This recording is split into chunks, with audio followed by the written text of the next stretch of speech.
అతి ముఖ్యమైనటువంటి సబ్జెక్ట్. నాగరిక ప్రపంచంలో లా అండ్ ఆర్డర్కి చాలా ప్రాధాన్యత ఉంది. ప్రజాస్వామ్యంలో ఏ ప్రభుత్వమైనా మొట్టమొదటిగా చేయాల్సిన పని ప్రజల ప్రాణాలకి, ప్రజల ఆస్తులకి, అదే మరిగా ఆడబిడ్డల రక్షణకి భరోసా ఇవ్వాల్సిన బాధ్యత ఉంది. ఒకసారి ఇలాంటి ప్రజాస్వామ్యంలో కూడా, ఇలాంటి నాగరిక ప్రపంచంలో కూడా ఇంత అనాగరికంగా చేయగలుగుతామనేది చాలా బాధాకరం. గడిచిన 5 సంవత్సరాలు లా అండ్ ఆర్డర్ పైన ఈరోజు ఒక స్టేట్మెంట్ అనండి, లేకపోతే శ్వేతపత్రం అనండి, ప్రజల్లో చైతన్యం తేవడానికి ఈరోజు రిలీజ్ చేస్తున్న దిశ. Next page. ప్రత్యేకంగా ఒక 5 అంశాలపై నేను ఫోకస్ చేస్తున్నాను. డీటెయిల్గా వచ్చినప్పుడు మీకు 1 by 1 ఎక్స్ప్లెయిన్ చేస్తాను తర్వాత. నెక్స్ట్ అధ్యక్ష, ఆంధ్రప్రదేశ్ పోలీసులు ఒక ప్రత్యేకత ఉంది.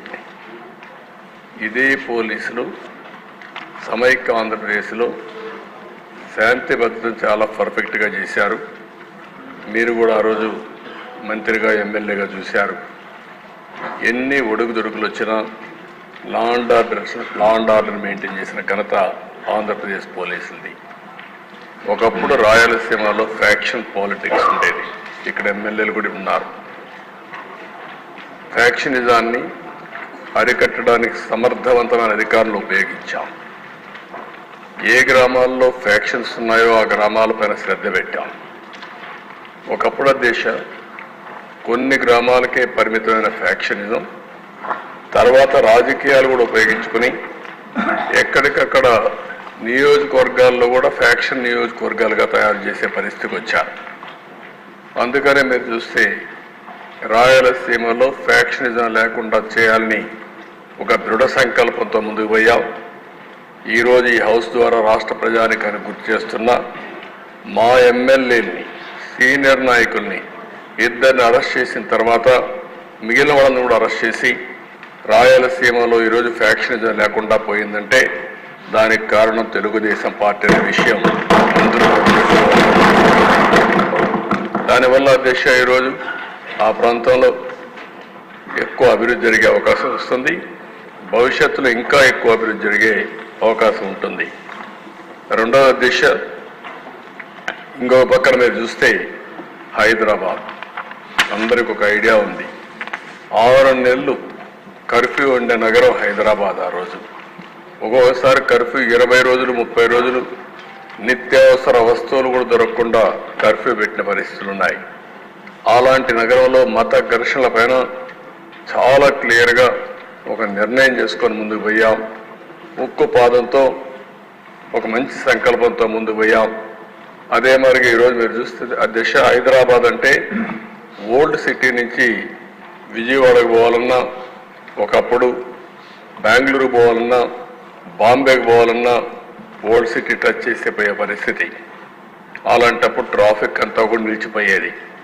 ఈరోజు మీరు చూస్తే హైదరాబాద్ మత సామరస్యానికి ఏమాత్రం కూడా విఘాతం కలగకుండా చేయగలిగాం. దానివల్ల ఒక అంతర్జాతీయ పెట్టుబడులకు కేంద్రంగా తయారయ్యే పరిస్థితి వచ్చింది. గడిచిన అన్ని ప్రభుత్వాలు కూడా లా అండ్ ఆర్డర్ మెయింటైన్ చేశాయి. అంతేకాకుండా ఔటర్ రింగ్ రోడ్ వచ్చిన తర్వాత సిటీకి వచ్చే పని లేకుండా ఔటర్ రింగ్ రోడ్డు వెళ్ళే పరిస్థితికి వచ్చారు. మూడవ దిశ వామపక్ష తీవ్రవాదం. ఇక్కడ కూడా గ్రే హౌండ్, లేకపోతే ఇంటెలిజెన్స్ బ్రాంచ్ కానీ, ఎస్ఐవి కానీ ఇలాంటి డెవలప్ చేశాం. ఆ రోజు సిద్ధాంతపరంగా ఆలోచించిన తెలుగుదేశం పార్టీ ఏదైతే పేదరిక నిర్మూలన జరగాలి, కానీ ఈ ఏదైతే వామపక్ష తీవ్రవాదం ఉందో, వైలెన్స్ ఉందో, ఈ నాగరిక ప్రపంచంలో మంచిది కాదని ముందుకు పోయాం. అయితే ఆ రోజు నా మీద దాడి చేసిన ప్రజల కోసరం నేను ఏమాత్రం భయపడకుండా ముందుకు పోయానని కూడా ఈ సందర్భంగా మీకు తెలియజేస్తున్నా. ఆంధ్ర రాష్ట్రంలో చాలా వరకు నియంత్రణ చేయగలిగాం. రౌడీజం అధ్యక్ష ఈరోజు మనం చూస్తున్న రాష్ట్రంలో ఎక్కడ చూసినా రౌడీలు తయారయ్యే పరిస్థితికి వచ్చారు.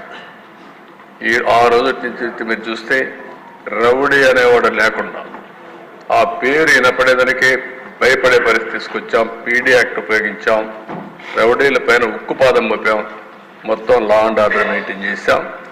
అది తర్వాత వచ్చిన ప్రభుత్వం